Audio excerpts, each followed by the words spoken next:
नमस्कार दोस्तों। उम्मीद है कि आप सब बहुत ही हेल्दी और सुखी हैं और अपने परिवार और अपनी कोरोना वायरस से बेहतरीन सुरक्षा कर रहे हैं। तो आइए आज के टॉपिक के बारे में बात करते हैं और ये है सबका फेवरेट बडवाइज़र बियर के बारे में। जी हाँ, आपने अगर आप खाने पीने के शौकीन हैं तो आपने कभी ना कभी बडवाइज़र बियर को ज़रूर चखा होगा और कहने की बात नहीं है कि ये वन ऑफ द बेस्ट, सबसे अच्छी बियरों में से एक है। तो आज एक ऐसी खबर वायरल हो रही है जिसको सुन के आपको लगेगा कि यार आज तक मैंने बडवाइज़र बियर क्यों पी, क्या मैंने कोई गलती की थी जो मैंने बडवाइज़र बियर पी। तो हुआ ये दोस्तों कि एक वेबसाइट ने एक खबर चलाई ये कहते हुए कि बडवाइज़र जहाँ पर बॉटलिंग होती है, जहाँ पर ये बियर बनती है, इंडिया में नहीं, यूएस में, यूनाइटेड स्टेट्स में, वहाँ पर कोलोराडो नामक जो स्टेट है वहाँ पर एक एम्प्लॉय काम करता था जिसका नाम है वॉल्टर पॉवेल। और उसने ये खुद कहा है कि वो पिछले 12 सालों से जिस फैक्ट्री में बडवाइज़र बियर बनाई जाती है उस टैंक में वो पेशाब कर रहा था। जी हाँ दोस्तों, ये सुनने में आपको अजीब लगेगा क्योंकि जैसा कि आपको पता होगा कि बियर का कलर और पेशाब का कलर शायद एक ही होता है। तो इसमें शायद देखने में किसी को पता ना चले कि ये बडवाइज़र बियर ही है या ये किसी का पेशाब है। और जब जाहिर सी बात है, जब एक साथ कई टन कई किलोलीटर बियर एक साथ बनाए जाएंगे तो उसमें से किसी एक इंसान का अगर पेशाब मिल भी जाए तो शायद ही किसी को फ़र्क पड़ेगा।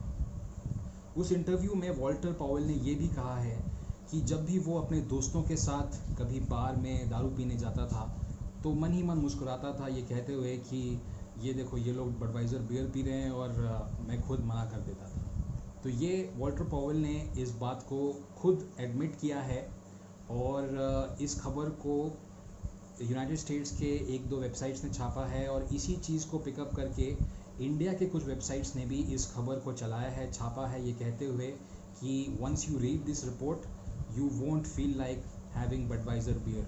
एक बार आप इस खबर को पढ़ लें तो आप कभी भी बडवाइज़र बियर को पीने की आप में इच्छा नहीं रहेगी। और जब उससे पूछा गया कि आपने ऐसा क्यों किया तो उसका सीधा सा जवाब ये था कि जो बाथरूम है वो बहुत दूर था और मेरे को पता नहीं कि मुझे क्या करना चाहिए था, मैं बहुत ही आलसी फील कर रहा था, इसलिए मैंने टैंक में ही सुसु कर दिया। तो ये उसका जस्टिफिकेशन है कि उसने ऐसा क्यों किया। लेकिन आगे वो ये भी कहता है कि मैं फिर से ऐसे नहीं करूँगा और अब जो है आप लोग बडवाइज़र का ऑथेंटिक टेस्ट उसे टेस्ट कर पाएंगे। और अच्छी बात यह है दोस्तों कि ये सिर्फ एक यूएस के एक स्टेट के एक बॉटलिंग प्लांट की कहानी है, ये पूरी दुनिया में नहीं है, लेकिन फिर भी इससे बडवाइज़र के ब्रांड नेम को बहुत बड़ा धक्का लगा है। जैसे कि आजकल के टाइम में कोरोना बियर का जो ब्रांड नेम है वो बहुत ज़्यादा इफ़ेक्ट हो रहा है क्योंकि कोरोना वायरस चल रहा है और कोई भी कोरोना नाम से दूर ही रहना चाहता है।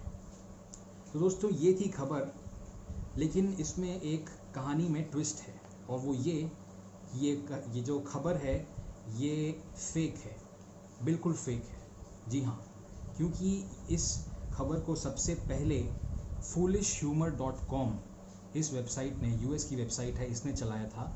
और जैसा कि वेबसाइट के नाम में ही लिखा हुआ है फुलिश ह्यूमर, ये एक ह्यूमर साइट है, ये हंसी मजाक वाली साइट है, ये एक सटायर की वेबसाइट है जहाँ पर कि लोग व्यंग बनाते हैं। एक तरीके से व्यंग को आप कह सकते हैं, जैसे कि अगर मैं आपको एक्सप्लेन करना चाहूँ तो व्यंग का मतलब यही होता है कि सार्काज़म। जैसे कि अगर कोई लेट आए तो आप उसे सार्कास्टिक तरीके से, व्यंग्यात्मक तरीके से कहते हैं कि अरे आप तो बहुत जल्दी आ गए। लेकिन क्या आपका मतलब ये है कि वो जल्दी आ गया? नहीं, आप उसे उसी बात को एक अलग तरीके से कह रहे हैं, राइट। तो यही एक चीज़ है जो इन्होंने कहा, ये एक ह्यूमर साइट है, ये एक हंसी मजाक वाली साइट है। लेकिन इस खबर को उठाने से पहले, इस खबर को पिकअप करने से पहले भारतीय वेबसाइट्स ने स्क्रॉल डाउन करने की बिल्कुल भी जहमत नहीं उठाई। मैं समझ सकता हूँ क्योंकि उस वेबसाइट, उस खबर और जो डिस्क्लेमर है उसके बीच में बहुत सारे एड्स थे। मुझे खुद उसे स्क्रॉल डाउन करके देखना पड़ा कि ये एक्चुअली में है क्या। और उस वेबसाइट के बिल्कुल नीचे एक डिस्क्लेमर दिया गया है कि this is a humour site and it is only for fun etcetera etcetera. तो ये चीज़ है दोस्तों, ये एक बिल्कुल ही गलत खबर है, फेक खबर है, तो अगर आप इस खबर को कहीं पर भी देखें तो उसे एक तरीके से टाल दें, क्योंकि ऐसा कुछ हुआ नहीं है। किसी भी एम्प्लॉय ने किसी भी बियर के टैंक में पेशाब नहीं किया है। बडवाइज़र बियर कल भी किंग ऑफ बियर्स था और आज भी किंग ऑफ बियर्स रहेगा। धन्यवाद।